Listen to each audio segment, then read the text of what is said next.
Welcome to the What Really Happened radio show. Putting America first, second, and third.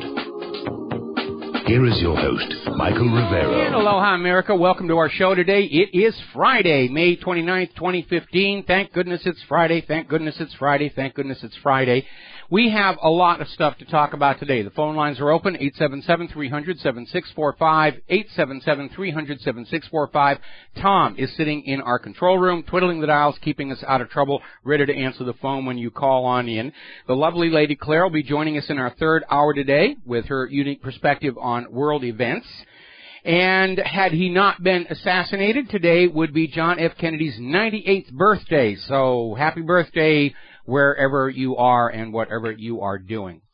Now, turning over to the saber-rattling department, the former chief of NATO, Anders Fogh Rasmussen, is out there saying the West should really be arming Ukraine already, like they haven't been covertly all along. And basically is out there joining the chorus of voices to say this is all Russia's fault. Russia's destabilizing the situation in eastern Ukraine. Bad Russia. Bad Russia. Ooh, Russia is so bad. They're still pushing that idea that somehow this is all Russia's fault. No, it isn't. Ukraine was destabilized by the U.S.-backed coup d'etat January of last year. We all know it. And it's a sign of how little respect the government has for the American people that they go on with that lie. Now, story out of Russia Insider. Kiev regime represses anti-fascism in Odessa. And they're talking about the reality that there are actually two wars being prosecuted by Kiev. One is obviously against the eastern Ukrainian republics, Lugansk and Donetsk, trying to recapture them, trying to bring them back into the slavery of the ECB. But the other one is that there is a war of oppression taking place all across Ukraine and focusing on Odessa, slapping down all the Ukrainian people who are not at all happy with how life has been ever since the U.S.-installed junta took power.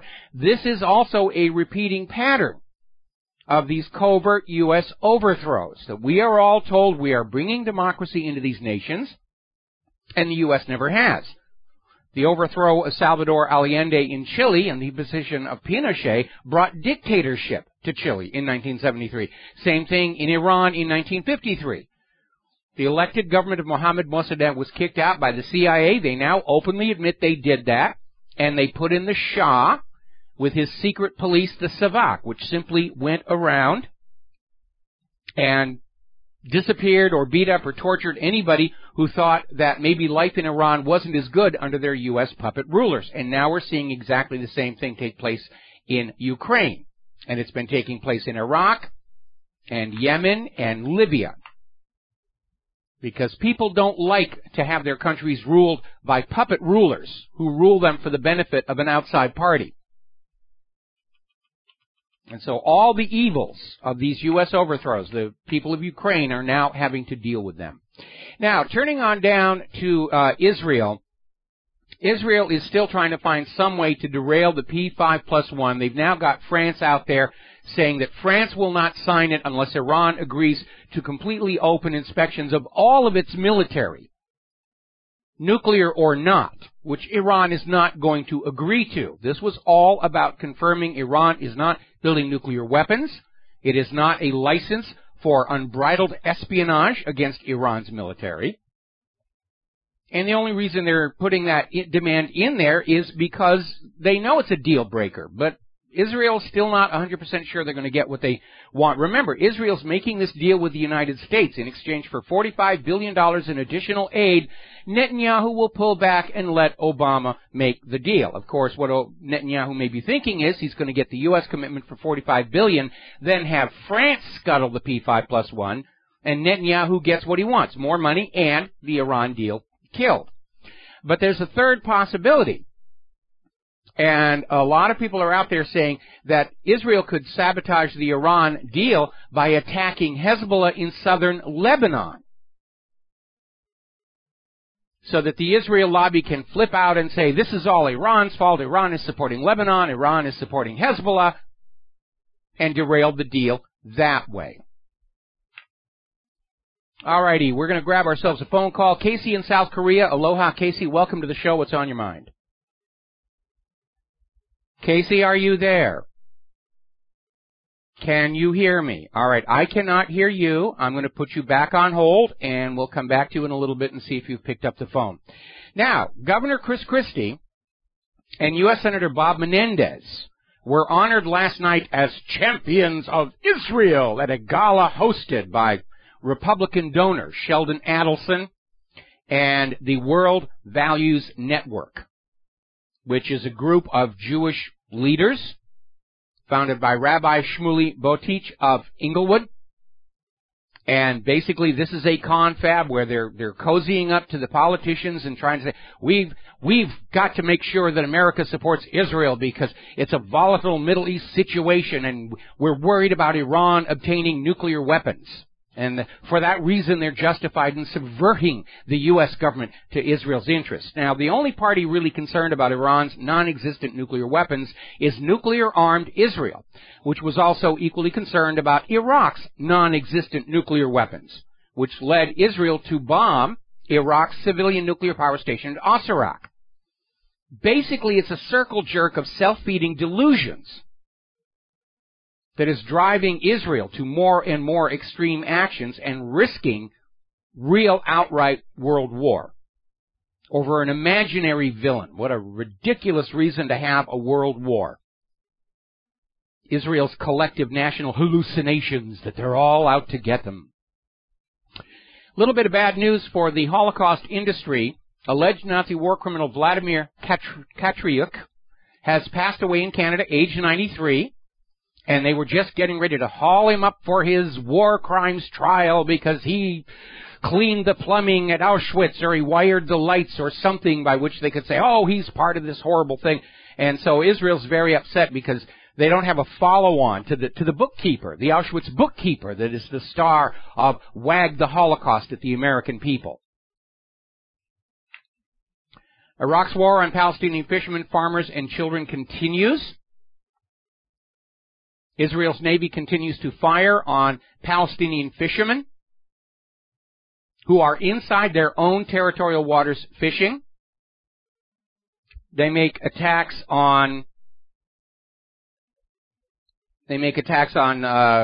farmers across the boundary zone and war on children. And the United Nations is seriously considering adding Israel to the blacklist of nations that are killing children in their conflicts. And Leila Zerougi, the UN Secretary General's Special Representative for Children in Armed Conflict, is saying that Israel has to be put on the list because some 500 Palestinian children were killed and 3,300 others injured during last summer's Israeli aggression into the besieged Gaza Strip. And a tape recently surfaced where the Israeli commander was issuing orders to fire on civilian locations. And Netanyahu's over there talking to Ban Ki-moon saying, oh, no, if you do that, you're a bunch of anti-Semitic Jew haters and, you can't do that. Now, interestingly enough, Nigeria's foreign minister is coming to the end of his term, and during a big press confab, he openly and officially apologized to the Palestinian ambassador for not voting to end the Israeli occupation up at the United Nations, and basically came out and said that pressure was put on Nigeria to vote against Palestine, and the pressure amounted to a threat against their national security. Now, who was issuing the threat remains unsaid, but apparently somebody was threatening an outright attack on their country if they dared support Palestine. We'll be right back. Aloha, America. Welcome back to the show here. We've got a couple of callers waiting on the line. I'm going to get to them in just a minute, but I want to finish up here with what's going on in Palestine. The Palestinians have dropped their request to FIFA to suspend the Israeli team because of Israel's discrimination against Palestinian soccer players, not allowing them across the borders to go play, which is considered basically cheating. It's easy for the Israeli team to win all the games when the other team is not allowed to show up.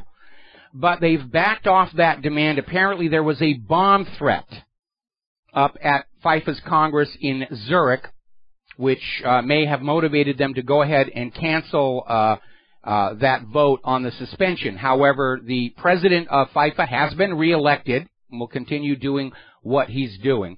Israel, of course, has celebrated the withdrawal of the Palestinian complaint by notifying 300 Palestinians in Susia, in the occupied West Bank, that Israel can demolish their homes at any moment with virtually no notice. There was supposed to be a judicial order to restrain Israel from destroying their homes, at least before August of 3rd, but a high court judge said, no, Israel can go ahead and do it whenever they want.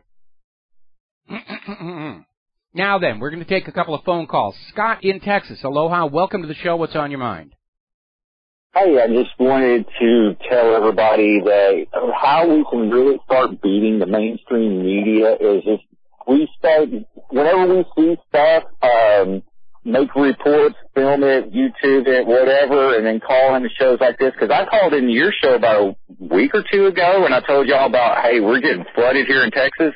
That night, it was on Fox News, and of course, it's all over the news now.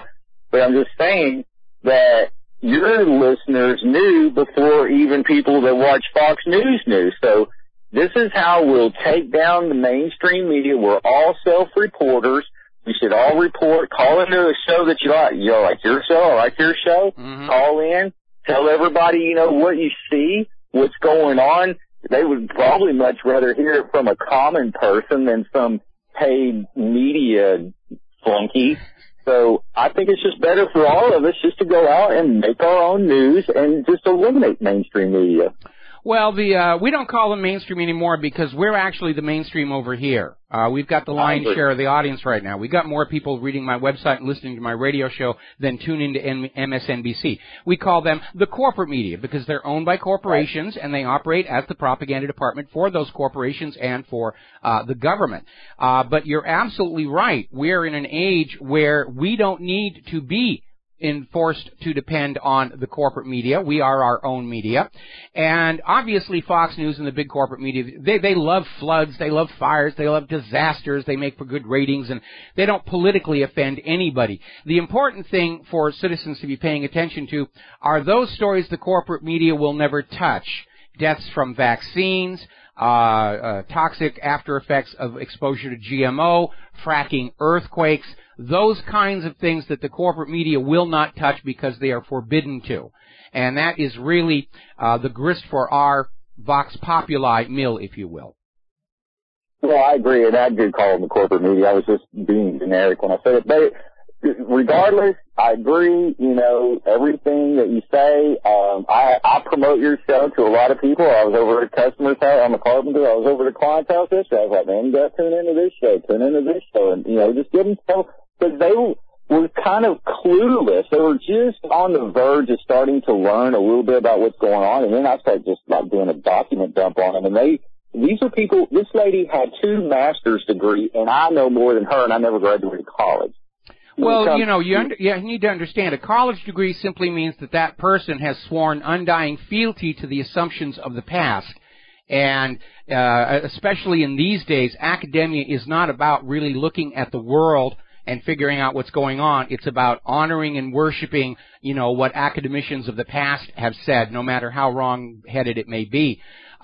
There are a lot of people who are basically starting to wake up here. You don't want to do a document dump on them, though. You got to give them a little bit at a time. You start with the fact that everybody knows the U.S. government lied about Saddam's nuclear weapons, and then you take them one step further. Then when they're comfortable with that step, you take the next step. Then when they're comfortable with that, you take the next step. If you just throw a whole amount of stuff at them at the same time, their defensive mechanisms will kick in and they'll say, oh no, our government could never be that evil. Corporations could never be that nefarious.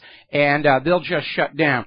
So you need to lead them forward slowly and gently. It's just like being a school teacher. You don't teach them algebra on the first day that they're in the class. You just take one little bit at a time and let them get comfortable to the idea until finally, of their own free will, they will come to understand. Yes, the government and the corporations lie to us about pretty much everything out there. Well, we all know that. And the only reason I kind of, did a little dump on her is because she was actually hungry for information. Okay, so well, that's a good thing then. Yeah, absolutely. Right. But, you got to be very careful. A lot of people in the independent media, a lot of truthers, when they find somebody who's receptive, their first instinct is to just throw everything at them. And that really doesn't work. Well, I agree. It's funny because I had a neighbor across the street. He's like 10 years older than me, so he always knew more than me growing up. Now that I actually knew more than him, I started confronting him on some stuff. And you're right. His defense mechanism come up. I mean, we literally almost got into a fight. I've known this guy for 25, 30 years, right? Mm-hmm. And so eventually, it got to the point where it's so heated. I told him, look, I don't think I can come over here and talk to you anymore. A mind is like a parachute. It only works if it's open. Yours is closed. I can't do anything with you. About less than a week later, his wife calls me up and says, could you please come back over? And he was like, hey, man, I was kind of, some of the things you were talking about, it actually was on the news today, and you're actually right about some of this stuff. I was like, yeah. And so then I did a document dump on him because he's a friend. He should be able to take this, right? Well, you remember, okay, you need to be very careful because a lot of people, we're deliberately raised, starting at a very young age, to believe certain things about our government and our society, and those beliefs become part of our identity.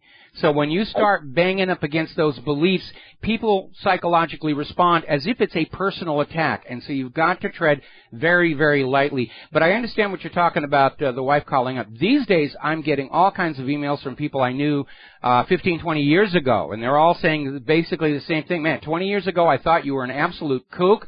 But obviously you were right, and I always reply back, the two aren't mutually exclusive. I was right, but sometimes I can be a little kooky. And, and just treat it gently and with humor. And, I always joke about saying how much I enjoy saying I told you so, but I don't really do that because it's counterproductive. Anyway, listen, Scott, I need to let you go. We're going to take a break for commercials. Okay. We've got Casey from South Korea called back in. He's waiting patiently. We're going to take Casey's call as soon as we come back from these words from our sponsors. Aloha, America. Welcome back to the show. We're going to go right to the phones here, and we're going to talk to Casey in South Korea. Casey, thank you for calling back, and what is on your mind? Annyeonghaseyo. Can you hear me, Mike? I can hear you this time. Great, good. I just I'm talking about the 2016 presidential circus coming up. We got a year and a half to watch this circus. And speaking about humor, too, some people get, if they don't realize they're trolls commenting on the articles, they get whatever. I have a lot of fun with them. You could get a lot of humor out, and even if there's a little points they bring up, you can kind of challenge them. But I want to just do 4 little quick presidential 2016 ones. I know you talked about Rick Santorum yesterday. So this is headline / real headline or addendum. Headline, Rick Santorum announces 2016 presidential bid. Addendum, Rick Santorum announces 2016 presidential bid, and 16 Americans break wind in perfect unison across America at the press conference. That's not even clever. Which is more relevant. I thought it's funny. Okay. My point is that Rick Santorum announcing to run for election, come on.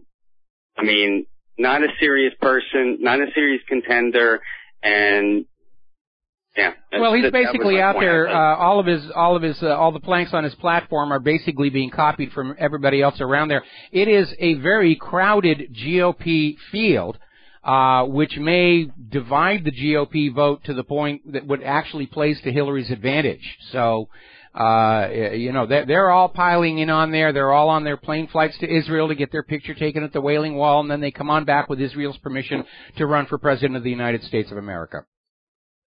Well, okay, I'll do the second one. Last week, Scott Walker announces that and this was in the news, Scott Walker announces he's not against a preemptive strike against Iran. Real headline, Scott Walker announces he's addicted to neti crack. And what I mean by neti crack is simple. We know crack cocaine is very addictive. We know brown nosing and money is addictive. So we know where Scott Walker is coming from. And he last week that I think we've gone about as far with this one as we can. I don't think they're particularly clever or funny. I understand where you're coming from. But I thank you for the call. I'm going to let you go here because we have to get back to some real serious news here. Now, there's an article over in counterpunch.org, Nuclear Weapons Proliferation Made in the USA, and it's pointing out something we all need to keep in mind. We know the United States is always out there screaming about Iraq's nuclear weapons, which didn't exist, and Iran's nuclear weapons, which don't exist, and North Korea's nuclear weapons, which they have a handful but no means of delivering them. And we all forget that the United States is a major nuclear power with horrendously powerful weapons and the means to drop them anywhere on planet Earth. And for all the talk about Iran's nuclear weapons, Iraq's nuclear weapons, North Korea's nuclear weapons, ISIS nuclear weapons, in all of human history, one and only one nation has used a nuclear weapon of mass destruction against the civilians of another country, and that is the United States at Hiroshima and Nagasaki. And the U.S. did that not to end the war because Japan was already crushed. They were trying to surrender. Truman dropped the bombs on Hiroshima and Nagasaki to prove to the rest of the world we had these horrible weapons and were psychotic enough to actually use them. So when we talk about wanting to counter a world full of nuclear weapons, let's start with the countries that actually have them, like the United States and Israel, and especially with the one country with a past track record of actually using them, before we starting wars over Iraq's non-existent nuclear weapons and Iran's non-existent nuclear weapons here. Now, turning to the economy, some very alarming news coming out of IB Times in Great Britain, the Greek crisis. The Grexit inches closer as Christine Lagarde pours cold water on the IMF deal. And IMF Chief Lagarde has refused to rule out a Greek exit from the Eurozone. And Lagarde told the German newspaper Frankfurter Allgemeine Zeitung that she could not preclude a Greek exit because they have not been able to come to a deal, because Europe has to take that hard line of we don't care where the debt came from, you will pay it, because they can't cut Greece any slack without immediately getting demands from all the other member nations for some form of debt reduction or renegotiation. And Greece can't meet Europe's terms because they just don't have it. Now, interestingly enough, shortly after the interview, the German newspaper, Frankfurter Allgemeine Zeitung, actually deleted the interview and took her comment out, apparently out of fears it could cause a stock market drop. And the stock market today did not have their traditional Friday happy ending, I should note. Now, around the world, global debt has reached $200 trillion with a T. Developing economies account for half of all new debt. China alone represents 1/3 of the global growth in debt. And now these bankers, whose private central banks artificially created all of this make-believe debt, are starting to stand up and say, yeah, there's a problem. Article out of Investment Watch blog, bankers warn of global economic collapse as debt reaches all-time high. Even Goldman Sachs is out there saying that the sheer volume of the accumulated debt threatens the world economy. And they're saying the entire debt-based monetary system needs reform. Now, unfortunately, from the bankers' point of view, reform means anything but getting rid of private central banks issuing the public currencies alone at interest, because they make trillions of dollars off of that scam. They'll go with any other plan that takes more money away from you and gives it to them. They can't lack the courage to stand up and actually acknowledge that private central banks issuing the public currency as a loan at interest are naturally unstable, are pyramid schemes, Ponzi schemes, and have to collapse sooner or later. It's inevitable. So, they're now finally hemming and hawing and acknowledging that the U.S. economy did shrink in the first quarter. At the end of the first quarter, they were out there saying, oh, the economy is booming, we're in recovery. No, the revised numbers show that the economy shrank by a little less than 1% in a quarter. But it is significant because when you have 3 successive quarters of negative growth, you're in a recession. And they're still out there trying to sell you this idea the economy is recovering, especially as we head into this election season. They are going to be lying and printing up money to throw into the economy to try and make things look good until you vote in your new master. All right, we're going to grab a quick phone call here. Andrew in New York. Aloha, Andrew. Welcome to the show. What's on your mind? Hi, Michael. How are you? Fine. What's going on? I'm talking about, I'm trying to tell you, why I think, our leaders are trying to, start out, a World War III. Like, who's trying to start World War III? It's a bad connection. Our leaders, the globalists, the U.S. and Europe. Yes. I agree with you. They think war's their best option right now. Well, this war, I think they're trying to engineer a crisis, people will, give up their sovereignty and join and become under, a new world order and, become under control, of IMF and, a world currency and a World Bank. There's a lot of overlapping agendas here. You need to understand that wars and assassinations are never committed for just one reason. There are large groups of interests whose own agendas may be in conflict with each other, but they're all jointly served by the war or the assassination, and that's when these history events actually happen. Andrew, got to let you go. Got to take a break for commercials, and we'll be back after these few words from our sponsors. And aloha, America. Welcome back to our show here. We got callers waiting on the line. I'm going to get to you in just a minute, but I want to get two stories out of the way. We're seeing a new wave of bank layoffs begin. We were reporting yesterday on how J.P. Morgan Chase is letting 5,000 people go, and this appears to be the beginning of a trend of getting rid of your local branch bank and putting everything online or in automated kiosks. So if you are a bank employee, you may not have a job very much longer because the money junkies don't like to share their loot, their swag with anybody, not even their own employees. Meanwhile, we've had another mysterious banker death. They're not identifying the man, but apparently plunged to his death from a luxury apartment. Was a very spectacular splat on the ground. He's described as very successful. Came from a wealthy family, successful on his own, but oh yes, he was depressed. He was suicidal. He tried to commit suicide before. I don't think so. I think the people who can connect the top money junkies with the money junkie crimes are being taken out to break the chain of evidence here. Alrighty, back to the phones here. Dustin in New Jersey. Aloha, Dustin. Welcome to the show. What's on your mind? He was helped to the roof and pushed off. Yeah, really. Yeah, I mean, you can tell all these bankers, suicide, they know something's coming, Christine Lagarde knows something's coming, our government knows something's coming. Well, we've got all the top banks now openly admitting, yes, they engage in fraud to stay in business, they're paying these little wrist slap fines, but the public is demanding prosecutions and jail for these people, and so these top money junkies who are behind all these frauds, they work through cutouts, and now they're getting rid of the cutouts. And that's, I think, what's behind most of this sudden surge in strange banker deaths. Hey, Mike, I wanted to talk about disputed islands. You know what the difference between an island and an aircraft carrier is? You can't sink an island. Well, yeah. An aircraft carrier is a floating tomb. It's past its age. With the hypersonic missile and stuff, they're just a relic of the past, They really are. It's the same mindset they had with the battleships going into World War II. In fact, Hawaii was referred to as the unsinkable battleship Hawaii. But I was doing a little follow-up research from yesterday's show where I said that the Russians have this torpedo that'll do 75 knots, and I understated it. Their latest generation will do 230 miles an hour under the water. That is absolutely unstoppable.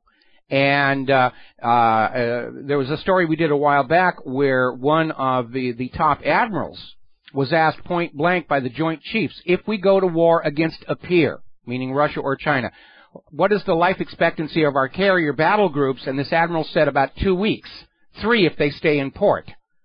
And absolutely, we've spent all this money basically preparing to fight World War II. And World War III, of course, is going to be very different. It's drones, it's missiles, it's hypersonic sea-skimming missiles, it's torpedoes that are traveling at absolutely amazing speeds. And our weapons are hideously expensive. They look really good on the posters, but they're not very effective. We saw that with the USS Donald Cook up in the Black Sea. F-22, they're putting those in museums now. That's how useless they are. F-35 still not in service. Most expensive airplane, most expensive boondoggle. Independence-class littoral combat ships. They're already having to dry dock them to replace corrosion on the hull. Apparently somebody forgot you're supposed to have these zinc sacrificial anodes on the hull. But it's bad engineering, and it's all about churning more money out of the American people to prepare for wars that they hope are not going to be fought. But the way we're going, I think we're going to get into one. And the U.S. is going to lose. The U.S. is not prepared to win conventionally against Russia and China. We don't have the 4 M's. We don't have the money, the manpower, the manufacturing, or the moral authority to win in a war conventionally against Russia and China. And that means they will use the nuclear arsenal. That's why we have all got to stand up together and say, this has gone on far enough. We've had war constantly since 2003, more or less constantly even before that. But enough is enough is enough. Enough young Americans have died. Enough young Americans have been crippled. Enough Americans have had their wealth plundered to pay for this military-industrial complex. It is time to call a halt before we go over a line that we will not be able to come back across. And if anybody thinks, a missile can't do as much damage, take a look at the French Exocet missile, what that did to England. Now, Argentina only had a few of them. Now, if they would have had like 100 of them, they would have won the war with the Falklands. Britain's made exactly the same mistake as the American Navy. Their ships are over-reliant on active defensive systems. They don't bother with heavy, thick armor any longer. If the active systems can be jammed, like the Russians are able to do, those ships are just sitting ducks. I mean, look at that accident that happened to one of the Aegis cruisers where the U.S. Navy's own drone crashed back into the ship, punched right through the aluminum hull, and destroyed a $30 million computer, and basically rendered the ship unusable for combat. And they're fragile, they're delicate, they've got the resilience of a Christmas tree ornament. If those active systems are not working, they're jammed, or they're being bypassed. And it's really a very, very dangerous situation. I don't think the U.S. is going to be able to win World War III. And that's another reason for us to say, let's not start this. We can't win it. And even if it goes nuclear, we can't win it.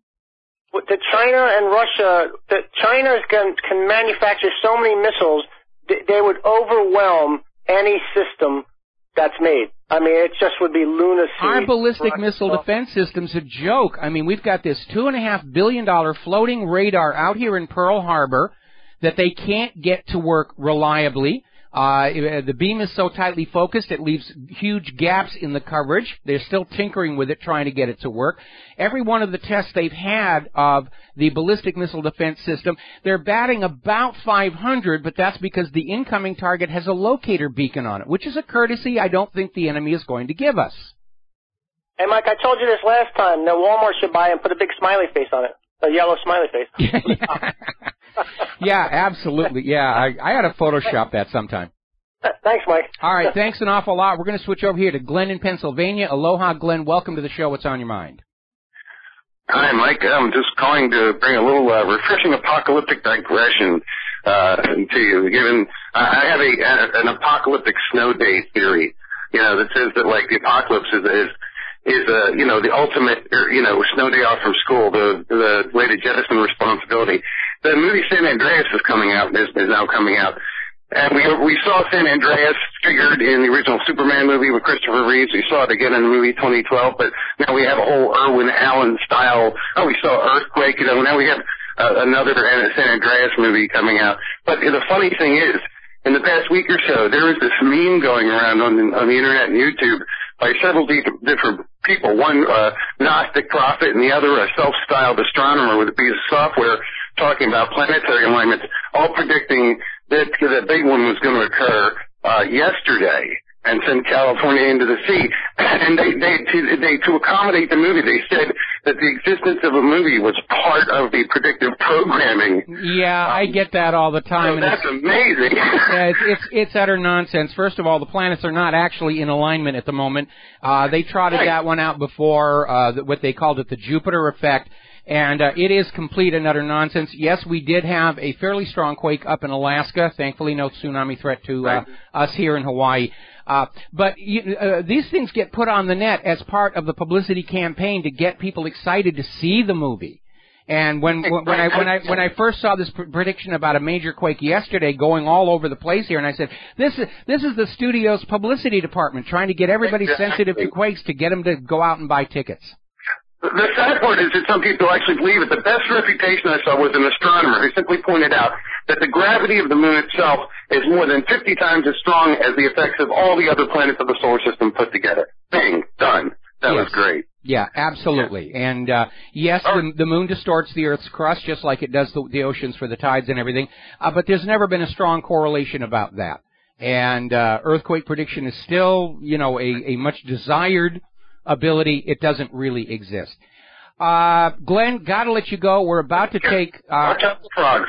All right. Thank you very much for the call. We're about ready to take our top of the hour news break. John in Barbados, I'm sorry, you're going to have to wait for about 6 minutes or so before we're going to be able to take your phone call.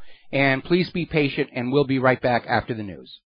Aloha, America. Welcome back to our show, hour number 2. The phone lines are open, 877-300-7645. Tom is still sitting in the control room, ready to answer the phone. We're going to go right to John in Barbados. Aloha, John. Welcome to the show. What's on your mind today? Aloha, Michael. Love the T-shirt. Rivero's Rangers. Yeah, that was fan art somebody sent in. We're gonna have to draft you for the run for the presidency. You can join all those recalcitrant Republicans and the wicked witch of the South, Hillary. Well, I'm going to have to form my own party because I don't want to be a Republican and I don't want to be a Democrat, and I got to come up with a name for my new party. Necktie Party, Wild Party, Toga Party. I'm not sure. I still have my exploratory committee looking at all of that. Yeah, I think the Rangers should be top of the list. Anyway, I just want to make a couple of comments. Yes, Iran also has that torpedo, by the way, the Hoot. Okay. It's a rocket-powered torpedo. And some of the efflux is put out, obviously facing away from the direction of travel, along the surface of the missile. And actually, the missile doesn't travel through the water. It travels through an air bubble, which is formed by the rocket efflux. Yeah, that's how they strip off the boundary layer, which is what causes most drag for anything that is in the water. And if you can get that boundary layer to peel away, you go a lot faster. 395 kilometers per hour. That is fast. That is fast. What I wanted to point out was a slight mistake you made on the nuclear bombing of Japan, Nagasaki, and Hiroshima. Yes. In fact, Japan had already posted a surrender document that there were conditions, and one of those conditions was that Emperor Hirohito should remain the head of state, which was unacceptable to America. Obviously, it was unacceptable, but I think the reason it was MacArthur pushed that forward was they wanted to test their two new toys, the Fat Boy and Little John, on Nagasaki and Hiroshima. Little Boy, Fat Man and Little Boy. Actually, one of the high Japanese officials had tried to deliver the surrender message to the Allies and was simply not allowed in through the front door because Truman wanted to demonstrate that the United States did in fact have this horrible weapon, and to the world, this is what we've got, and we are psychotic enough to use it. So we've got the nuclear stick, and the world is now basically going to be run by the U.S. for the foreseeable future, which lasted up until the Soviet Union got the secret of the atomic bomb from the Rosenbergs. Yeah, and Klaus Fuchs, the British nuclear scientist who handed over information as well. Yes. Don't blame just the Rosenbergs, the Americans. No, it wasn't. It was Brits as well. But I'm looking at this situation now where this pivot to Asia is creating all sorts of weird and wonderful crises. I mean, you build some islands in the South China Sea, and America takes exception to it. I mean, are they your territory if you build an island? Well, the question is, where in the ocean is Chinese territory? Where in the ocean is Philippine territory? The Spratly Islands are claimed by the Philippines and by China, and there just isn't that much there. There's some oil and gas there, and that's about it. But this is just the excuse to try and get into at least a state of Cold War with China in order that America's allies would be politically restricted from switching from the dollar to the yuan. That's what drives all of this, keeping the dollar's position as the primary, if not the only, global trade and banking currency. Yeah, well, I mean, China was a civilization thousands of years ago when most of the American population were living in teepees, for goodness sake. Well, you know, I keep referring to Gutenberg's rediscovery of movable type printing, and I get a lot of emails saying, why do you say rediscovery? Well, because China had movable type printing a couple of hundred years before Gutenberg. And they do have an amazing history. And China generally, you know, they like to make things. They make things, they invent things, they design things, and they're this amazing manufacturing power. And that's why their currency is strong. If you take a yuan in trade, you can go to China and get manufactured goods with it, or agricultural produce that is GMO free, because China bans GMO. If you take a dollar in trade, you know, maybe you can get a GM car with a defective ignition switch, or, you know, corn or wheat that is not natural, and people just don't want that anymore. And right now the entire U.S. financial system has become dependent on the interest on U.S. dollars being used in global trade and banking, and that's why they're willing to go to war to maintain that hegemony. Well, I think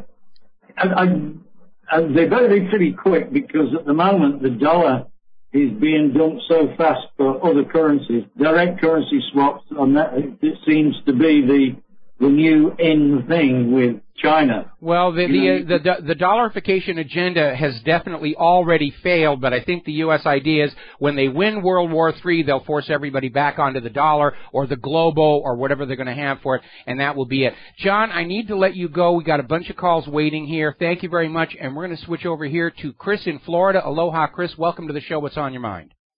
Michael, big fan of the show. I have a interesting event that occurred to a friend of mine, and I know you will find it of interest and love to comment on it. A retired police officer on disability, retired military career Navy guy, he gets ammunition that he goes target shooting with. Yeah. Sent to like mailboxes, etc., because he doesn't want it to go to his house. So he's picking up his stuff, and somebody else there says, hey, you know, there were some agents in here asking questions about why you're buying so much ammo. Yeah, I'm not surprised. You know, they're basically out there. They're concerned that people are stockpiling ammunition with which to shoot politicians with. They don't seem to recognize that people just like to shoot for fun. They like to put holes in paper. I mean, that's my interest in firearms. And you know, not everybody with a gun is violent or even against the government, but they are running around, and it's a form of intimidation, so that people will stop target shooting just because they don't want to have the bad guys coming and, you know, asking embarrassing questions of the neighbors. Yeah. I mean, it's kind of funny how DHS buys tens of billions of rounds and they're, quote-unquote, good guys, but then when this guy who's a retired disabled vet is buying ammo to go shooting because it's what he likes to do to unwind, he's a bad guy. Oh, yeah, absolutely. I mean, there's a big push right now to declare all military veterans as suffering from a mental illness in order to suspend their Second Amendment rights. And this is because the veterans represent an already trained military force, which, when the refuse hits the air conditioning system, are likely to be on the side of the American people. You know, it makes me want to do something that they do and just turn it around on them and say, hey, if you're not doing anything wrong, you shouldn't be worried about citizens buying firearms and ammo. That won't work on them, unfortunately, because they know they are doing something wrong. They're outside the Constitution. I mean, the fact that they're even talking about how much ammo this guy buys, that's a violation of the Second Amendment. What part of shall not be infringed do you not understand? Right. but apparently they don't care because I guess the rules apply to some. So I just thought people should know that apparently if you buy quote-unquote too much ammo, I guess, however they get it through UPS notifies them or however, I guess they put you on a list. So just so you know, hopefully it doesn't stop people from buying ammo and doesn't intimidate them like you said, Yeah, absolutely. I mean, you have a right to keep and bear arms. And, until you commit an actual crime with them, you have every right to have those guns and to use them for sporting and targeting purposes and to be prepared for when somebody tries to kick down your door. Anyway, listen, we got to take a break for commercials. Thank you for the call, Chris, and we'll be right back after these few words.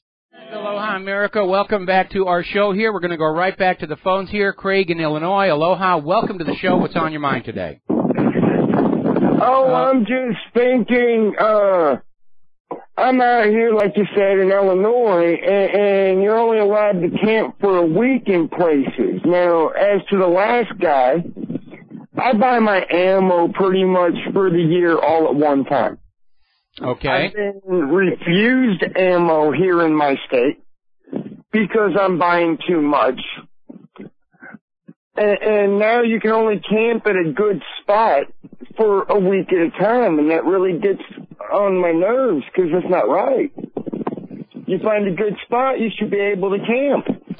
Well, I think probably, you're on public land, right? They probably have a restriction on... No, I'm buying. I know. This is private land that I'm paying to be in. And they're telling you that you cannot camp on your own land for longer than a week. Well, if you're camping out, then you're not paying money to the electric company and the sewage company and the water company and the trash company. That cannot be allowed. Yeah, but they're telling me everywhere I camp, it's like right now, I am sitting at a campsite where I am at, and I'm only allowed to stay here for 1 week, even though I'm paid up and I'm good. I could pay for as many weeks as I want to. Okay, let me get something clear here. Do you own the land, or it's privately owned by somebody else that you are paying a fee to use? It's a privately owned land that I'm paying a fee to somebody else. But okay, well, it's their rules, unfortunately. It's going to be their rules, and they want to make sure that everybody gets a turn there. Yeah, if you're buying a lot of ammunition, they're going to be paying attention to you. We live in an age where the government is suspicious of whatever you're doing, even if you're not doing anything wrong.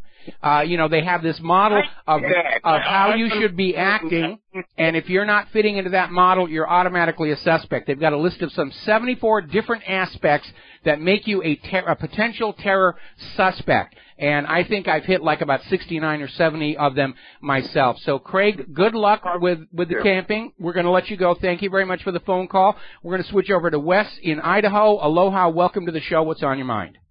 Wow. I didn't even get to express what I was calling for. Anyway, Michael. Yes. National Geographic March issue, War on Science by Joel Eichenberg, Age of Disbelief, talking about climate change, vaccinations, and genetically modified food. Are you aware of that issue? Oh, yeah, I was very much aware of that, and it's just this huge piece of propaganda where National Geographic came out, and said, why don't people trust science anymore? You should just believe what scientists tell you. And, of course, that's absolute nonsense. The whole core principle of science is you should be able to prove it for yourself, reproducibility. You should not blindly trust science any more than you should not blindly trust the corporate media, politicians, or the clergy. And there are lots of reasons why you shouldn't just blindly trust science. Alchemy, for one. Phlogiston chemistry, for another. Now, prior to the 14th century, astronomers thought the Earth was the center of the universe because that's what the church wanted. And they spent hundreds of years of scientific research on the theory of epicycles, trying to reconcile the Earth-centered model with the observed motions of the planets. Now, epicycles hold the record for the longest-running scientific goof in history. So right there, science does make mistakes. The strength of science is they're supposed to have the courage to admit it. 17th century doctors thought rubbing chicken dung into your scalp would cure baldness. They thought leeches sucked disease out of patients along with the blood. 18th century geologists thought the Earth was only 6,000 years old because, again, that's what the church wanted. Prior to the 1950s, scientists thought proteins carried our heredity from parent to child. Until the 19th century, doctors thought infection was caused by bad air, from which we get the term malaria.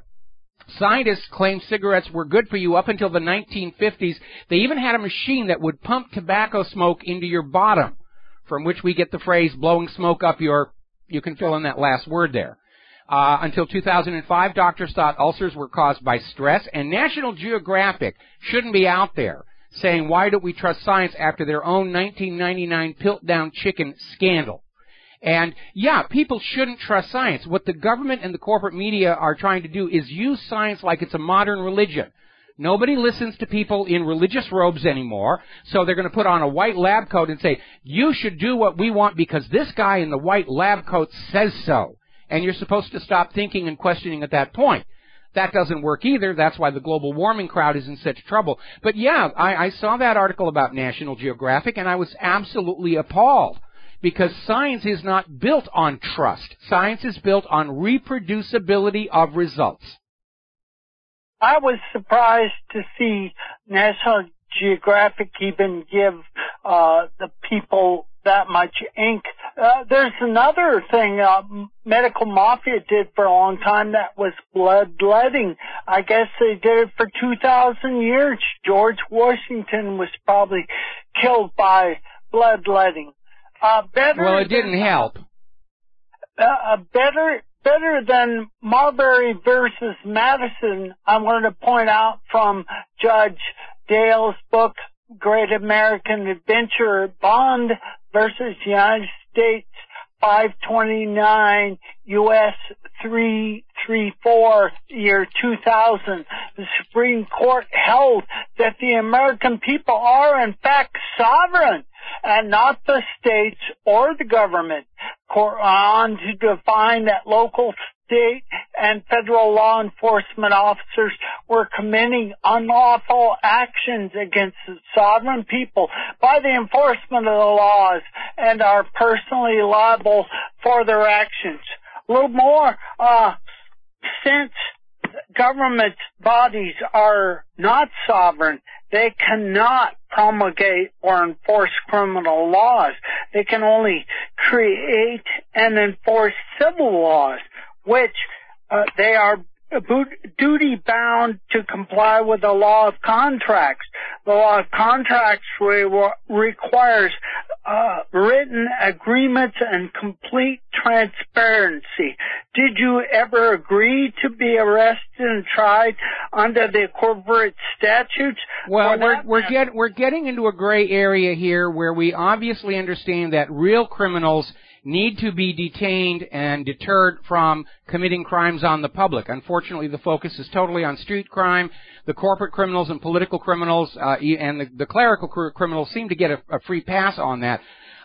But there's a lawsuit before the Supreme Court right now, going back to the Constitution, which says federal courts do not actually have jurisdiction inside the separate states. We got to let you go and take a break for commercials. Thank you very much for the phone call. We'll be right back.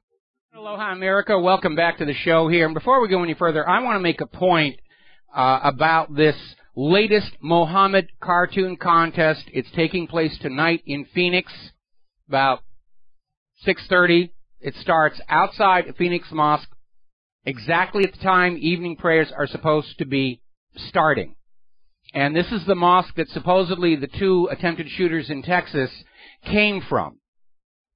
And CNN's out there saying they're linked to ISIS. No, they're not. We linked them to the FBI.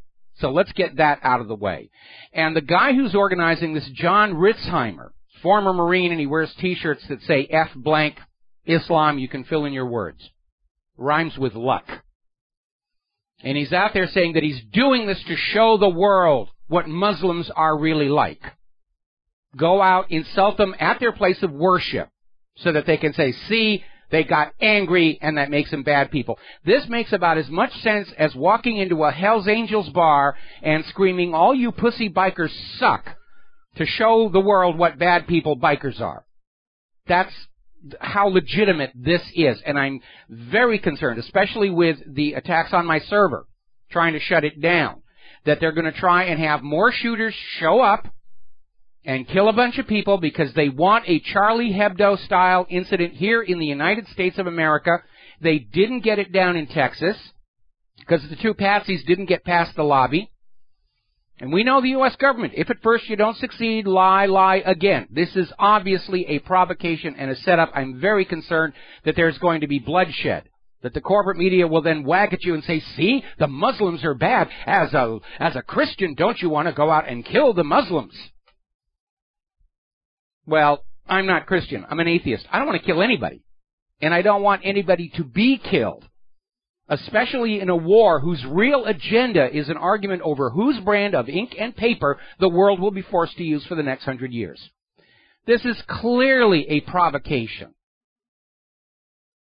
They're, walk into a gay bar, start screaming, you're all a bunch of sissies. You're going to get a reaction. Of course you are. Does that reaction mean the gays are bad people?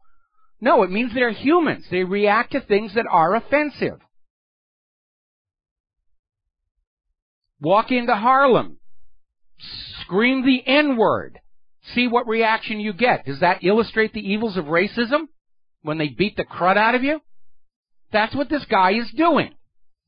He is trying to provoke an angry response, and I'm sure that they are not relying on the people inside the mosque doing anything. They're going to have patsies there to turn this into a blood-soaked news spectacle that'll be the news for the entire weekend. Because they're desperate to get all the Christians riled up against all the Muslims in a new holy crusade. Let's go back to the 11th century. It was fun back then. All righty. Skipping on back to the economic news, manufacturing goes totally to heck in Texas, Oklahoma, New Mexico, worse since 2009, and it is not confined to the oil bust. The luxury housing market is starting to go into a reversal. For some reason, people don't have money for luxury homes. There's a very interesting article at drhousingbubble.com saying, don't hold your breath for the millennials to purchase homes. 6 years into a purported recovery, and millennials are still moving back into their parents' homes at record levels, struggling with all this student loan debt because they can't actually find the jobs they were told would be waiting for them if they borrowed all that money and got a college degree. I was talking to somebody here on the island who was talking about all of his friends went to school, got degrees. They're working in a factory making egg cartons with a college degree. The money junkies took higher education and they perverted it away from higher education into just another mechanism to plunge the human race into debt slavery. Get them into those student loans, take away the high-paying jobs, there are slaves for life. And all will be well, as long as, remember, when you're in college, you're not allowed to criticize Israel, because that's anti-Semitism. All right, another article coming out of My Budget 360. Inflation acts as a pickpocket on the wallets of working Americans. Young Americans taking the biggest hit because tuition costs and student loan costs are given very small weight in the calculation of the Consumer Price Index. They're still rigging things, trying to find a formula that makes things look as good as possible, or not, at least not as bad as they actually are. Over in Los Angeles, if you want to feed the homeless, it now requires a city permit that costs $400. Anyway, another article over in Op-Ed News. The United States got burned by NAFTA, the North American Free Trade Agreement. It was sold to us by our politicians saying it was going to bring lots of high-paying jobs to the American worker. It was going to be a boon to the American worker. It's going to be amazing for America. And what actually happened is NAFTA allowed American corporations to shift their factories out of the United States of America, let go their well-paid American workers, go down to Mexico, set up car factories there. Mexico's turning into a major car manufacturing center because the workers down there only get paid 1/3 as much. And these same politicians are now out there saying, just trust us that the Trans-Pacific Partnership and the Transatlantic Trade and Investment Partnership, these are going to be good for you. These will be absolutely wonderful for you. Well, fool me once, shame on you. Fool me twice, shame on me. No, we're not going to trust these politicians. They have proven themselves to be untrustworthy over and over and over and over and over again. How many times do you have to be lied to before you understand? The government and the corporations are lying to you about everything. Now, a little bit of good news. Eastern Airlines actually is in the air again with a revenue flight. They are partnering with Havana Air Charters to fly from Miami to Havana, to Cuba. Air travel to Cuba is now restored. Still waiting for the Cuban cigars to show up at the local smoke shop and the Cuban rum.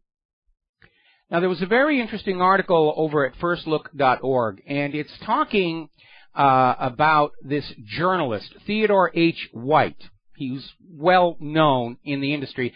And during his entire career, he put out all kinds of books about modern presidential campaigns, like The Making of the President in 1960, 1964, 68, 72. It's a franchise he's got going. He won a Pulitzer Prize for the 1960 version. Reading his books, okay, you would get the impression that he honestly believes U.S. politicians and politics are just super. But apparently in private conversations, in a letter he wrote to a close friend on August 31st, 1960, during Kennedy and Nixon, he basically came out and said, it's all fraudulent. All of it. Everywhere. But people in the corporate media are paid huge amounts of money to lie to you, to reassure you that your politicians' species are not odoriferous, that they're a swell bunch of Joes that you should support and vote for. And in private, they're admitting, yeah, it's all a lie. That's why they get that kind of money. Nobody's out there paying millions of dollars for anybody to tell you the truth. It doesn't serve their interests. These corporate media stars are paid the money they're paid to be really convincing liars. That's what the big bucks go for. Alrighty. Now, speaking of the economy, BBC is starting a new reality show. It's actually based on the Hunger Games. They're not fighting to the death, but they're literally taking poor families, putting them through these very strenuous challenges to win money with which to buy food, pay their rent. I don't think this is going to make up for losing Top Gear. But that's the BBC for you. We'll be right back. Hi, America. Welcome back to our show here. This thing about the BBC show, and it's a pattern. When the economy gets really, really difficult, the media, entertainment industry can be counted on to put up a whole bunch of shows to remind you that however miserable your life is, there are people who are a lot worse off, and just be glad you're not them. That if you go on working hard and giving the bankers your money, that you won't be as bad as they are. In other words, the strategy is to use the poor to scare the middle class into obedience. But when you start erasing the middle class, that system actually breaks down. Getting back to high-paid professional liars, it has now come out the Clinton Foundation paid Sidney Blumenthal $10,000 a month for advice on Libya to the U.S. State Department, even though he was not officially on staff there, and State Department employees said his assessments and assumptions were consistently wrong.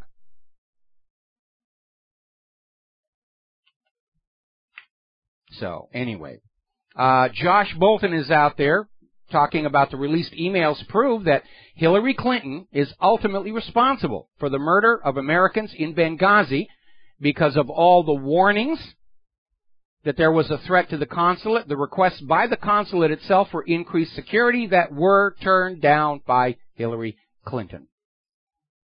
Now, we know that the consulate in Benghazi was a hub for a Fast and Furious style running of guns from Libya to the U.S. hired mercenaries in Syria. And I think at the time when they were going to shut that down because people were starting to pay attention to all the guns going in and going out, they decided to use Benghazi for a staged publicity stunt for Barack Obama.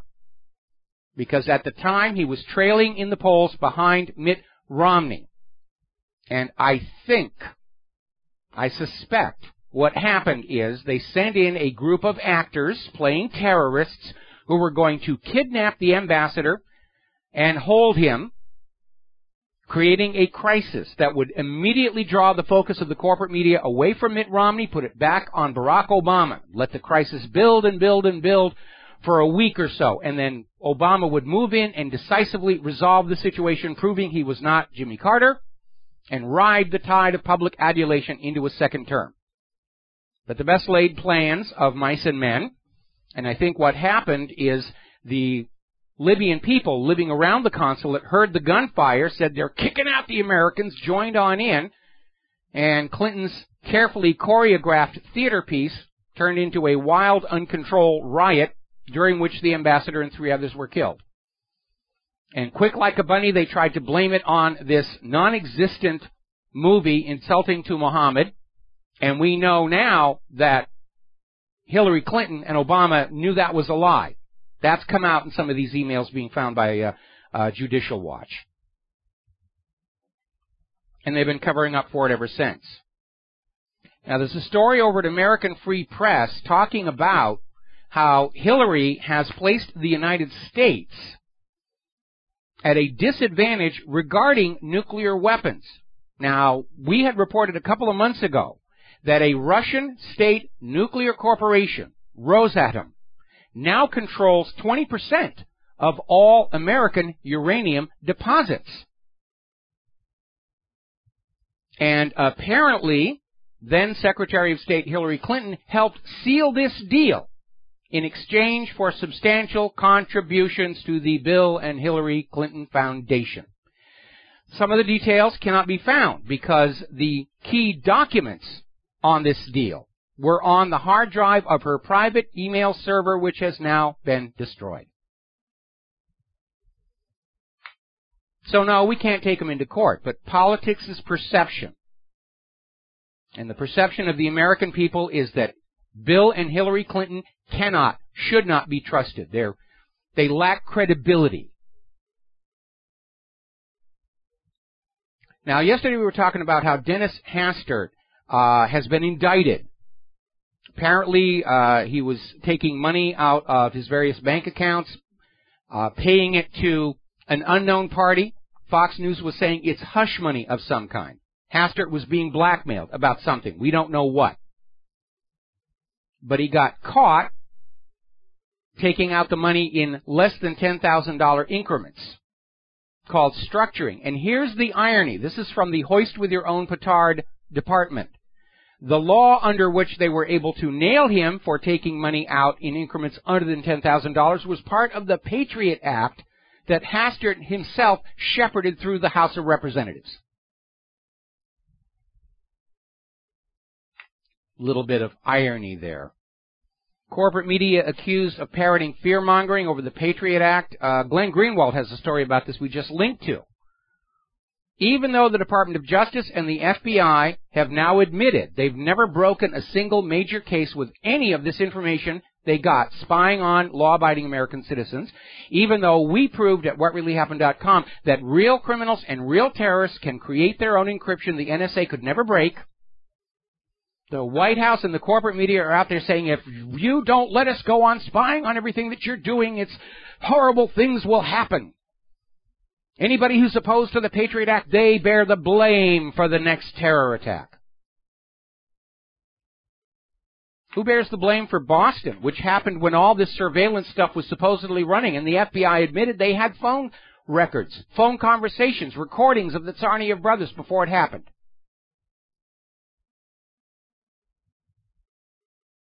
Oh, what a tangled web we weave when first we practice to deceive. George Galloway, fresh from his defeat or theft, depending upon your point of view, in Britain's recent elections, has now announced his intention to run for mayor of London. And he's getting a lot of support about that, and I hope he has better poll watchers this time than he did last time. Now, down in Colorado, there's been an artist who has spent the last 7 years creating sculptures simply by taking up rocks and piling them on each other to create his works of art. The police have now declared stacking of rocks is a jailable offense. If you put one rock on top of another, it's a crime you can go to jail for. This in a city called Boulder. over in the New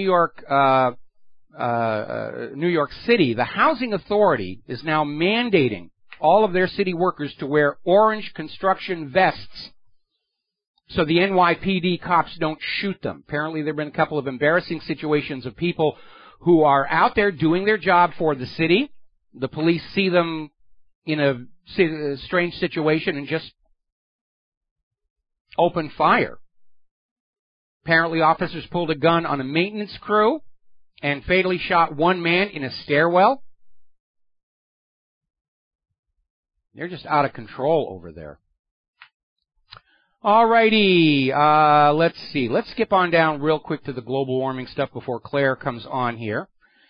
We had snow in the last week of May in China, Spain, Italy, Germany, here in the U.S., and Canada. There is still snow piled up in Boston, 3 stories high from this record cold winter. Up in Michigan, they thought they were out of winter and into spring. They had their plantings going on, and everything was just fine until May 20th, when there was a cold snap down to 22 degrees. Major damage to their plants. We already have food shortages going on in this country. That is not going to help. Now, there is trouble looming for all those Arctic alarmists who are out there saying the polar caps are shrinking, the polar bears are drowning, the sea is going to rise and everything. Arctic sea ice coverage right now is nearly identical to what it was 20 years ago. The Arctic sea ice is following the exact trajectory of 2006, which had the highest summer minimum of the last decade. Temperatures in the Beaufort Sea are forecast to remain below the freezing point through the first 2 weeks of the summer melt season. The Beaufort Sea is full of very thick ice. The sea ice is the same thickness, 2 meters, as it was 75 years ago. The sea ice is the thickest it's been in the last decade. Now, yesterday we were reporting on this study coming out of Great Britain saying, yeah, you're right, the world is getting colder, and it's probably going to get colder for another 10 or 20 years, but trust us, it'll be getting really warm after that. So you've got to pay a carbon tax now, even though it's getting colder. You've got to pay a carbon tax, or else 20 years from now, you'll all be broiling. All right, we're going to take a break for our top of the hour news segment. We'll be back with the Lady Claire after these few words. Aloha, America. Welcome back to our show here. And for those of you watching on BAM User TV, this gorgeous creature sitting behind me, the hot babe, is the lovely Lady Claire, who joins us on Fridays from time to time with her own unique perspective on the world. And what's the first topic you want to talk about? Well, the first thing that I'd like to talk about is that the U.S. government is set to approve an arms package for Israel worth $1.8 billion with a B dollars. Mm-hmm. The Defense Security Cooperation Agency delivered the required certification notifying Congress of the possible sale of arms to Israel on the 18th of this month, and they were sent for congressional review on Tuesday. Now, call me silly, but I think that's just going to fly through the congressional review. Oh, yeah. One thing we can always count on from the U.S. Congress is absolute unanimity when it comes to goodies for Israel. Yeah. The full list of weapons includes 750 bunker buster bombs and 3,000 Hellfire missiles. Now, I read this and I share it with you for one, well, more than one, but specifically one other article that I found this morning in my research. 20% of American school kids, 1 in 5, live at or below the poverty level. And it is apparent to me that in those areas facing that kind of poverty, that to your alleged representatives in Congress, the Israeli military matters more than do our own kids. And there's something very fundamentally flawed with that, Mike. Oh, well, absolutely. Fundamentally flawed. We're in a wartime economy. They don't want to admit it, but we're in a wartime economy where the wealth of the nation is being stripped away to support the war agenda, which includes Israel, money for the invasions, plural, of Iraq, Yemen, Libya, military-industrial complex, and we're running out of money. We don't have a lot left to. We don't have anything left to give. Yeah. It's a really sad situation when the people who are elected to represent this country and the people in their districts, they don't. You know, they represent the very wealthy, the large corporations, and foreign governments on occasion, but not the American people anymore. No, we're going to an election year, and they're going to go through the pretense of saying, yes, we listen to the American people. But again, go back and look at Obama in 2008. He said he was listening to the American people. He said all the things he knew we wanted to hear, and then he went off and just did whatever his handlers wanted him to do. Yeah. And we are disenfranchised in our own country because we're living under a puppet regime that rules this nation for the benefit of a foreign government, not for the American people. And the Iraqis didn't like that. The Yemenites don't like it. The Libyans don't like it. Why should we like it? I hear you. And now this is something from, and I'm not kidding you guys, the Department of You Can't Make This Stuff Up. The United Nations is to nominate, drum roll please. Thank you, dear. Ukrainian President Poroshenko for a Nobel Peace Prize. Well, he's killed enough people to qualify for that, heavens. just like Barack Obama. You know, and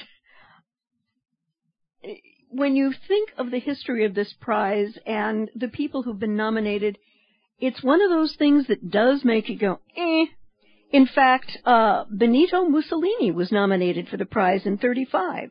In 1939, members of the Swedish Parliament, E.G.C. Brandt, nominated Adolf Hitler.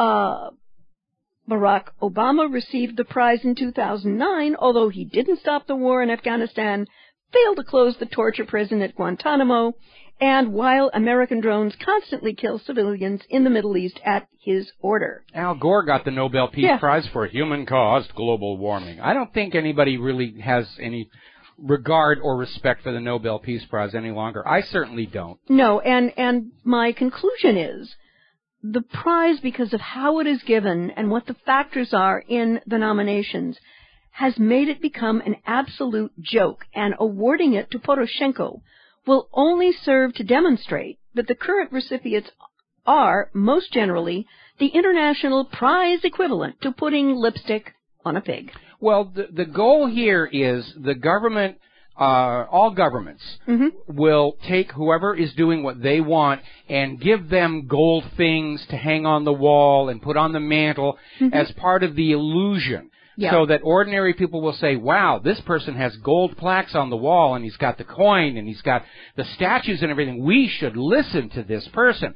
And it's just part of the costuming, along with the three-piece suit or the priest's robe or the white laboratory coat. And these awards are not given out for merit. They are part of the propaganda process. Yeah, it's...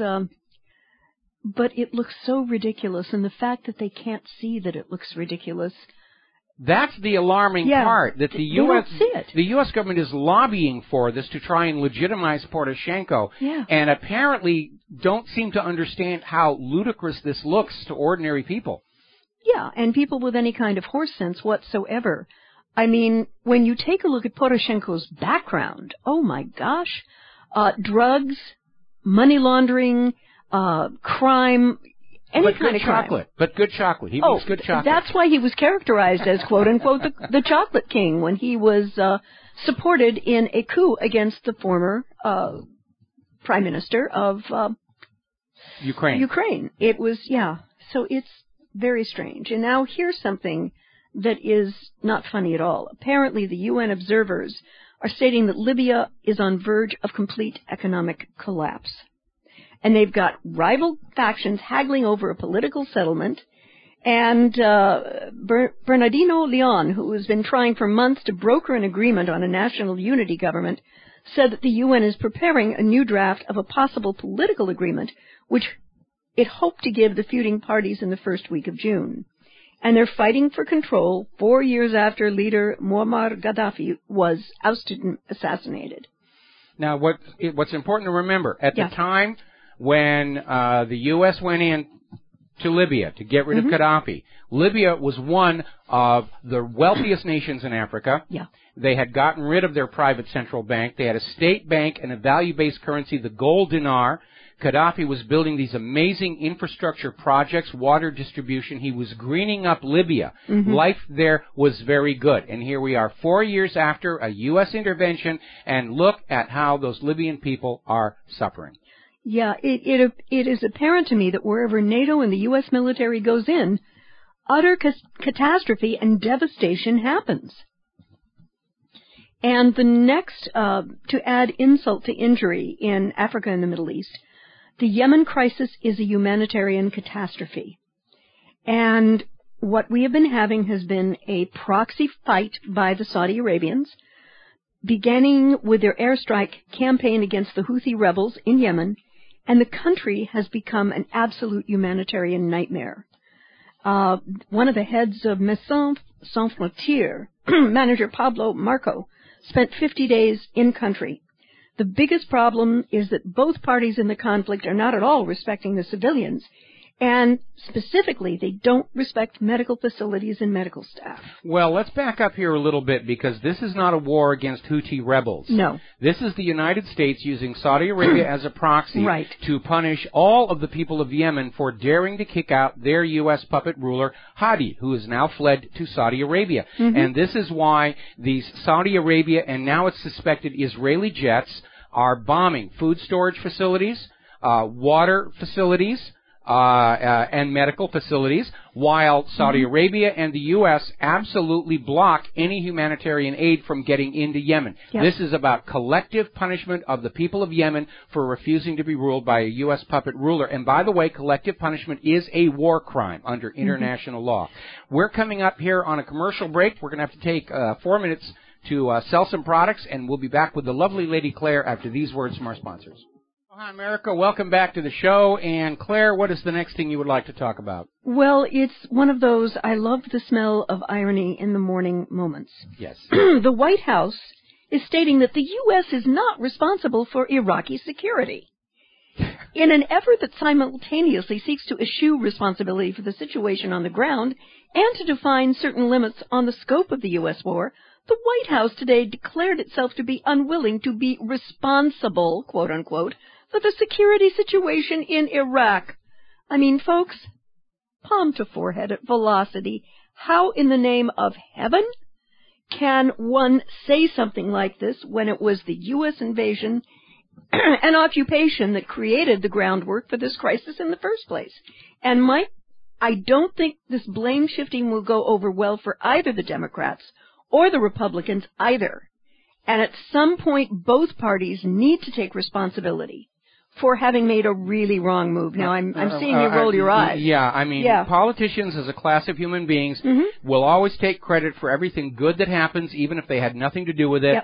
And anything bad that happens is somebody else's fault or the will of the imaginary playmate in the sky. These are not people who accept responsibility for bad decisions. As we head into the 2016 campaign, the Democrats are trying to pull back and portray the GOP as the warmongering party because they understand that for most Americans, the warmongering is going to be a key issue of the coming election. I am starting to wonder if this allowing ISIS to get close to Baghdad and then sort of pulling back by the U.S., because there was no air support when Ramadi was being taken. And the U.S. originally said, oh, there was a sandstorm, we couldn't fly in, and then the meteorologist came back and said, no, look at the films, it's all clear blue skies.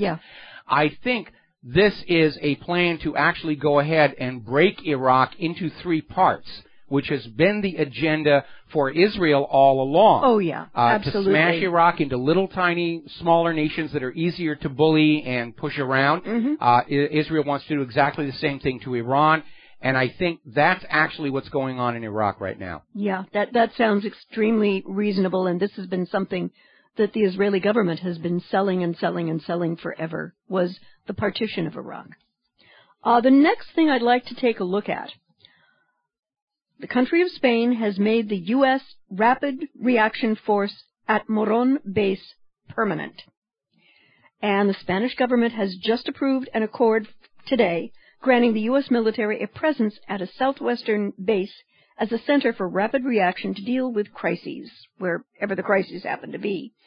The deal approved by Spain's cabinet allows the U.S. to station up to 3,000 troops at this air base and the number of aircraft deployed can be increased from 14 to 40.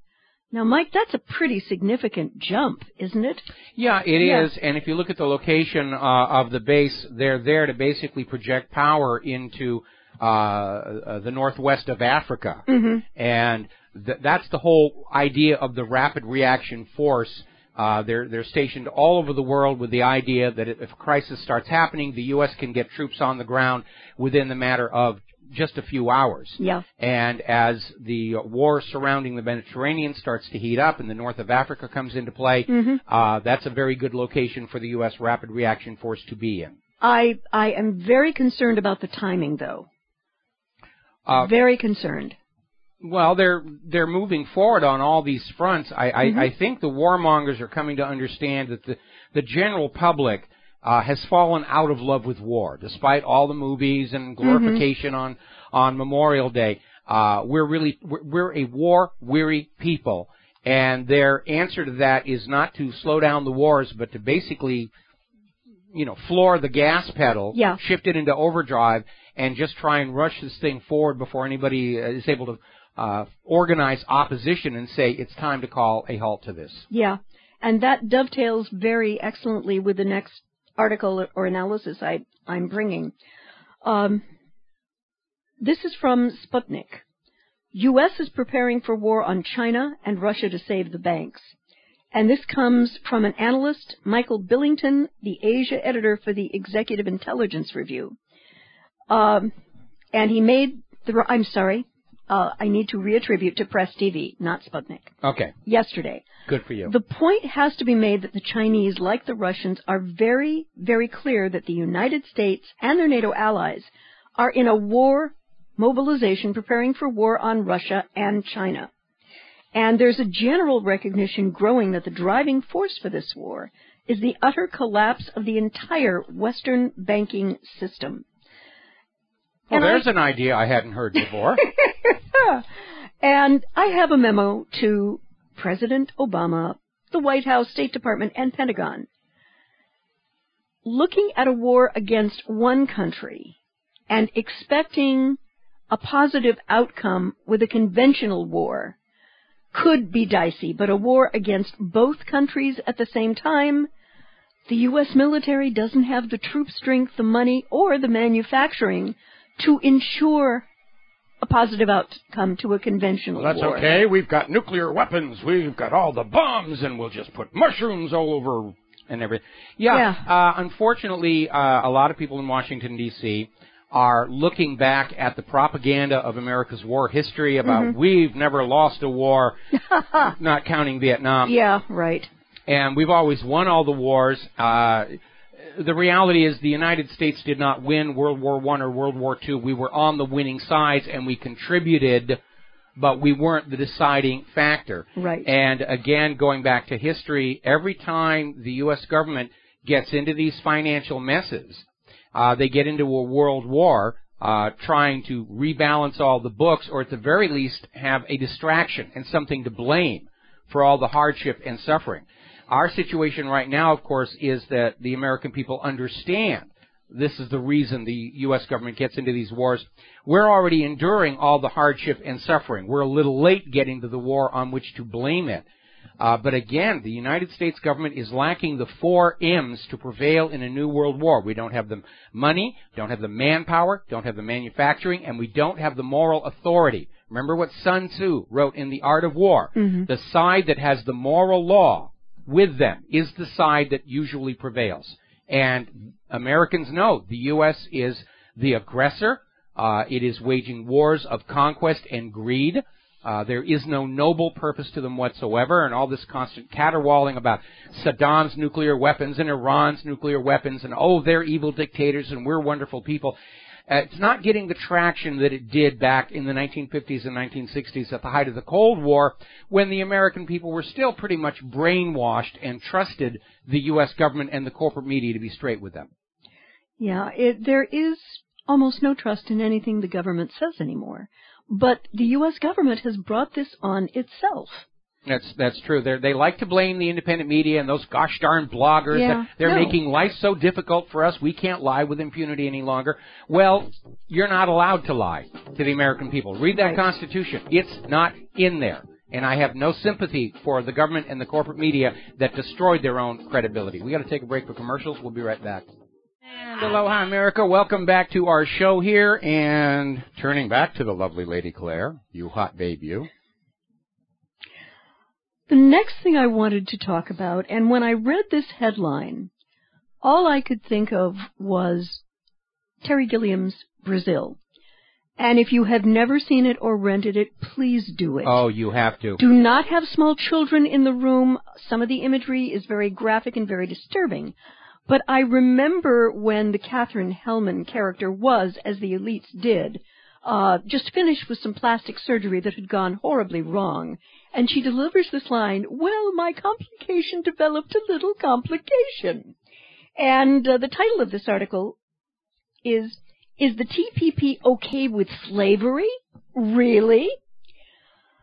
So the fast-track plan to pass the Trans-Pacific Partnership has run into a new wrinkle, no pun intended, after an amendment passed in the Senate debate. And it's about slavery. Yes, really, slavery. The Senate voted for an amendment that would make it more difficult for countries that engaged in slavery to be in the TPP, and the Obama administration objected. Now, wrap your head around that 1 second. This is bizarre stuff, but welcome to the world of international trade deals. That measure would bar governments considering to be complicit in human trafficking from receiving the economic benefits of a fast-track trade deal. Menendez, the author of the provision, has described it as a human rights protection that will prevent U.S. workers from competing with modern-day slave labor. Because that's the job of the prison industrial complex. Oh, of course. You know, where those people arrested for having a marijuana cigarette are doing phone bank work for 60 cents an hour. Right. And I'm not shocked. It's all about the money, and it's all about the corporations that Obama has helped and nurtured during his presidency, and he's expecting some nice financial payback when he leaves office. The New World Order. Yeah. Incredibly wealthy elites ruling over a planet of poverty, hunger, and squalor. Yeah. And then jumping across the pond to the UK, there has been a bit of fury after British primary pupils were asked to complete radicalization-seeking surveys. And parents of kids as young as 9 have reacted angrily after schools in an East London borough asked pupils to complete surveys designed to provide clues to possible radicalization. Waltham Forest Council has been piloting the scheme in 5 primary schools with large Muslim population. It's the thought police. Yeah. Are you thinking those double plus ungood thoughts? Yeah. If your child is thinking those double plus ungood thoughts, we will have to take over raising them. And by the way, U.S. Department of Education is now talking about public boarding schools for those people who are too independently thinking. We've got to get them 24 hours a day in these old Army barracks and make sure they're only thinking the approved U.S. government stamp of approval thoughts. Yeah. The questionnaire, which was circulated among Year 6 students, asks how much they trust the police and the people from another race or religion, and they are also asked whether they agree that it is acceptable to marry someone outside their race or religion, and whether women are just as good as men at work. And another question asks if the pupils believe their religion is the only correct one. And about 22% of the population in the Waltham Forest area, it's one of the most deprived local authorities in England, and most of them are Muslim. And I've got a short memo for the UK Department of Education. This is not rocket science, and what you are looking for will not come from these questionnaires. No, what they're looking for are reasons to say, we conducted a survey and the Muslims think this and the Muslims think that, and it's all bad stuff. Meanwhile, there's actually a charity in the United States of America that has a tax-exempt status from the Internal Revenue Service, whose stated agenda is to prevent Jewish girls from marrying Arab men. Now, can you imagine if there were a charity in the U.S. that was tax-exempt whose mission was to prevent white girls from marrying black men? What would the U.S. corporate media have to say about that? They would be all over the place on that. But not a word about this other one here. Yeah. I'd like to maybe explore what causes radicalization. Radicalization is realizing that a foreign country has taken over where you came from to take advantage of natural resources in that country to which the invading country has no moral right. Radicalization happens when you watch a relative, let's say for the sake of argument, a toddler, get blown to bits by a drone bombing, and understanding that this dead, innocent child is simply considered collateral damage by the government doing the bombing. What also causes radicalization is not being able to peacefully advocate for change because the government in power, let's say Bahrain, which is supported by both the U.S. and British governments, if you try to protest, the Bahrain government will have you tear gassed or hit with rubber bullets for your efforts. Then the first responders who try to keep you alive are tortured into confessing and also jailed. And I think John Kennedy said it absolutely the best.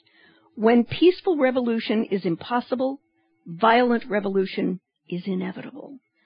And we seem to continually have people in power in the U.S. and other places who just don't want to see that that's what's happening.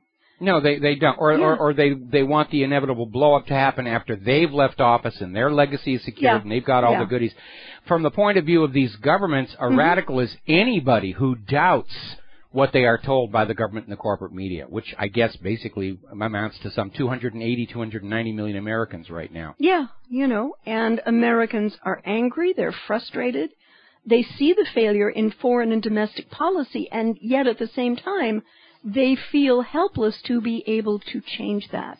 And I think that's a growing movement of upset and anger, and where do you place it and what do you do? Because if you act out this anger in an angry way, the government's really prepared to take care of that, But we need to, and Mike, I'd love your thoughts on this, we need to make sure that how we protest is not the quote-unquote war for which they are preparing, which is violence in the street. We do not want to give the government a justification for declaring martial law and a national emergency.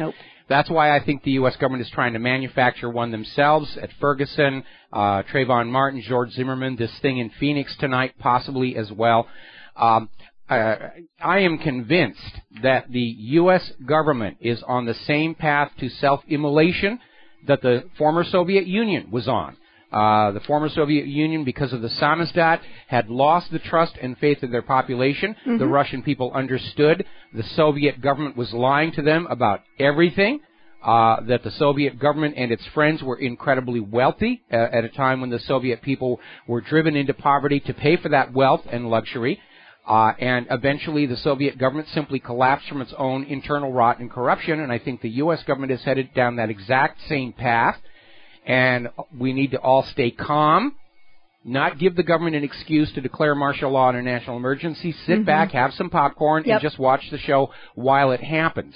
And again, the U.S. government, one of the reasons they want to get a war going is they actually think that if they can get a big bloody war going with Russia and China, we the people will forget all about the corruption, all about the stripping of our wealth, all about our dead and crippled children. We'll salute the flag and say, yes, we will support you, because that worked in the past. I don't think it's going to work this time at all. No, I think that you've got a much more cynical, educated, skeptical too. Skeptical population here in the U.S., and a lot of people who can put 2 and 2 together, and it does not become 22. That's absolutely right here. A skeptical population is a free population. Got to take a break for commercials, and we'll be right back. And aloha, America. Welcome back to the last segment of our show on this Powha on a Friday. And before I turn the microphone back over to the lovely Lady Claire, I do want to go back and talk about this event that's happening tonight in Phoenix, where they are organizing a let's make fun of Mohammed right in front of the mosque during evening prayers. And let's just turn it around. How would you feel if a bunch of people showed up in front of your church and said, let's make fun of your God while you're trying to pray? How would you react? Yes, it's a provocation. It's like going into a gay pride parade and shouting homophobic slogans to prove that the gays don't respect the First Amendment. That's how absurd this is. And I am very, very concerned that they're going to try and stage a Charlie Hebdo false flag attack. They wanted one in Texas. They didn't get it. This is try number 2. If at first you don't succeed, lie again. If I were in charge of that mosque and recognizing it carries a risk, I would have all the Muslims in the mosque form a line around the outside of the cartoon contest to put themselves between the cartoon contest and these FBI patsies that they may be sending in to try and stir up trouble. And that would be the smart thing to do. Anyway, Claire, what do you want to finish up with? Well, I'd like to finish up with de-dollarization du jour. Russia backs BRICS alternative to SWIFT, which, as you know, is the huge clearing accounting house where credits go through, debits It's the electronic financial transfer system. It's been dominated by the United States. Mm-hmm. The United States uses that position to threaten other countries. Do what we say or we will pull the plug and you will not be able to send funds electronically. And, of course, the U.S. thought that Russia and China would say, oh, please don't disconnect us from SWIFT. We'll do what you say. And, of course, the opposite happened. They set up their own computer financial transfer system that is online. And Russia is ready to consider the creation of a currency union with other members of the Eurasian Economic Union, which Russian Prime Minister Dmitry Medvedev said on Thursday. Now Russia is taking de-dollarization a step further by suggesting that a BRICS alternative to SWIFT may be in the cards. And this comes as Russia, which is incidentally the second heaviest user of SWIFT, is set to convene a BRICS summit in Ulfa on July 8-9th, where the 100 billion BRICS Bank will officially be launched, along with a 100 billion, with a B, currency reserve. That's a lot of economic power. And, of course, that is what the United States is trying to head off, because the U.S. government has allowed our manufacturing to decline. Especially with NAFTA, the manufacturing's moved down to Mexico, or it's been offshore to China and Taiwan and other places, because our current generation of CEOs, who all came out of MBAs, they don't want to get their hands dirty, and so we don't have manufacturing. Nobody wants our GMO agriculture, and right now the entire U.S. economy is dependent on the interest being generated by dollars in circulation around the world used for global trade and banking. And if the rest of the world stops using the dollar, that flow of interest payments dries up and the party is over, my friend. I am wondering if this is why the former head of NATO said that the U.S. would be at war by summer. I think so. That date, July 8th and 9th, the 1st of June is Monday, guys. Yes. Yeah. Yeah, so it's going to be a very interesting June is busting out all over. Yeah, anyway, not a good idea. No, it's not a good idea. Yeah. But obviously, the U.S. is in a race to get these wars going before these financial systems come online, because once they're online, That's it. Yeah. Everybody's going to be dropping the dollar. It is worthless. You can't bring a dollar back to the United States and get quality manufactured goods. Even our much promoted, vaunted weapons are now considered overpriced junk. Yeah. And, the U.S. government had plenty of opportunities all the way back in the 1980s to deal with this situation and say we've got to revive manufacturing. We've got to have good agriculture. We can't just go on surviving on a mafia-like piece of the action of all global commerce. But our government was lazy, and corporations wanted to go the easy way and bribed Congress to go along with their agenda, and now they're in a corner. They're in a real corner, and they're looking for a way to get out where they don't have to take the blame for it. Absolutely. And last and very quickly, this is about the Denny Hastert indictments. And there was a wonderful article that I pulled off of Huffington Post. The common arc is more of an indictment of U.S. political culture than Hastert himself. And it's a political system that essentially assures that every powerful official becomes extremely rich and therefore extremely corrupt. And we've been taught for decades about those bad other countries this is supposed to be happening in. Well, folks, it's happening right here and now. Well, they're saying that basically Hastert was paying a little over $3 million total hush money to I want to know who it was paid to and what he was trying to hush up. $3 million. That's. Mm-hmm. Excuse me. I don't know why I'm sneezing. I'm getting a cold here. No, you're not. Yes, dear. Oh, the cold virus is leaving already. You are good. Yes, all right. I am. All right, we got about 4 minutes left here. But Hastert wasn't indicted about any of the other things where he should have been. He was indicted for the alleged unspecified, quote-unquote, past misconduct against another person to whom he agreed to pay $3.5 million to keep concealed. But instead, Hastert was indicted for 2 alleged felonies, withdrawing cash from his bank accounts in amounts and patterns designed to hide the payments. Structuring. Yeah, and lying to the FBI about the purpose of those withdrawals once they detected them, and then inquired of him. And that's really it. Yeah, which, as we mentioned earlier in the show, the irony there is the structuring law was part of the USA Patriot Act that Hastert himself shepherded through the Congress. So definitely hoisted with his own petard there. Oh, yeah, and at the end of the day, I really doubt that Hastert will do a lot of time at all. In fact, I think it will be a minimum sentence with a wrist slap, fines, and a club fed. Yes, absolutely. Because after all, he's above the law, like all politicians. Yeah.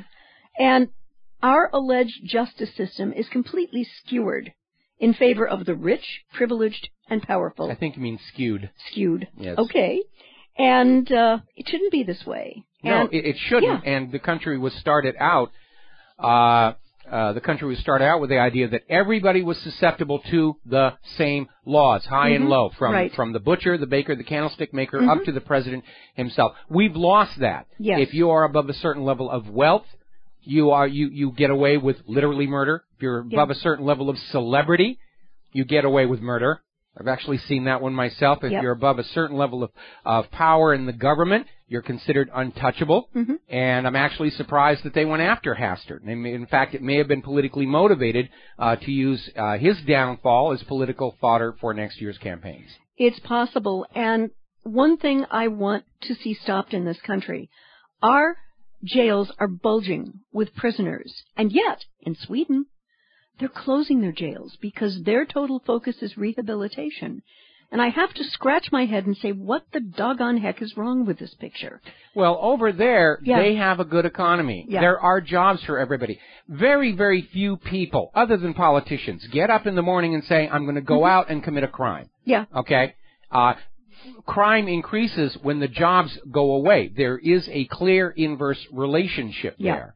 And if we took all this money that was being put into the prisons and we used it for job development, reviving manufacturing, and brought all of that back, I'm sure the vast majority of people sitting in a jail cell would rather have been feeding their family with a job than having to knock over the local convenience store. Yeah, absolutely.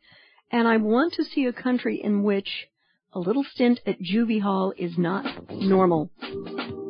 Yeah, I would like to see that too. And I'm very alarmed at the number of small young children being prosecuted and convicted as adults in this country. There's the music. It's time for us to get out of here. Pal on a Friday. Have a good weekend. We'll be back Monday on the Genesis Communication Network. Until then, stay safe, stay informed, stay skeptical, make good choices. Share what you know with everybody that you know. Call your local talk radio station. Point them at gcnlive.com. We'll be back on Monday. Aloha, America.